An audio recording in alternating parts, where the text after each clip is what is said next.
Your topper about the border deal, are you now pessimistic that a border deal will get done?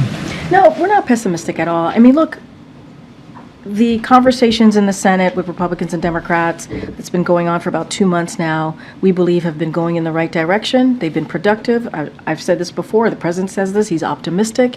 And we appreciate that they have been doing this in good faith. But we're also going to call out House Republicans. And we're going to call out Speaker Johnson. And I think it's important for us to do that because it's like upside down world over there. You know, they've been flip-flopping over there.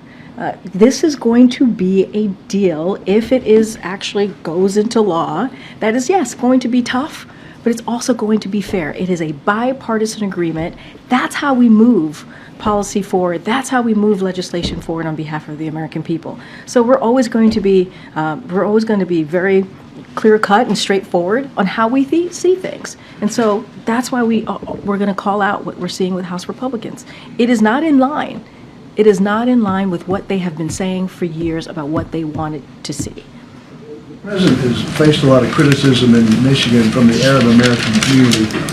What does he say? What's his message to them, those who feel disenchanted by the Gaza operation?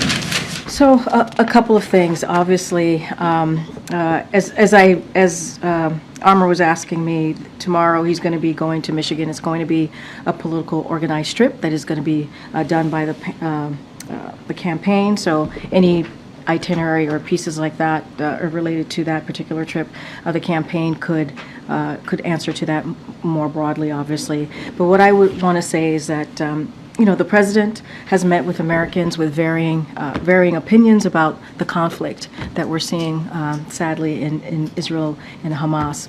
Officials at the White House have had numerous conversations and in regular contact with Muslim and Arab Americans, leaders in Michigan and across the country. Hopefully Sam is okay.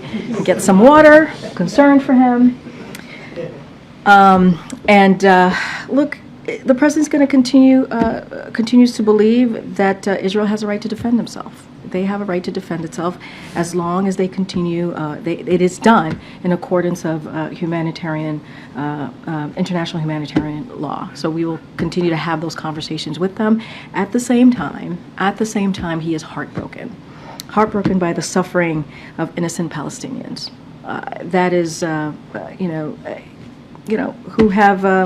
who have been caught in the middle of this conflict, sadly, and between obviously Israel and Hamas. And he continues to press for humanitarian aid. You've heard the admiral speak to that when he was getting a couple of questions on that. And when we've had the humanitarian pauses in the past, we've been able to get about 100 hostages home to go back to their family and friends. Right, there are families and loved ones who are heartbroken right now, waiting for their loved ones to come home. That is very important.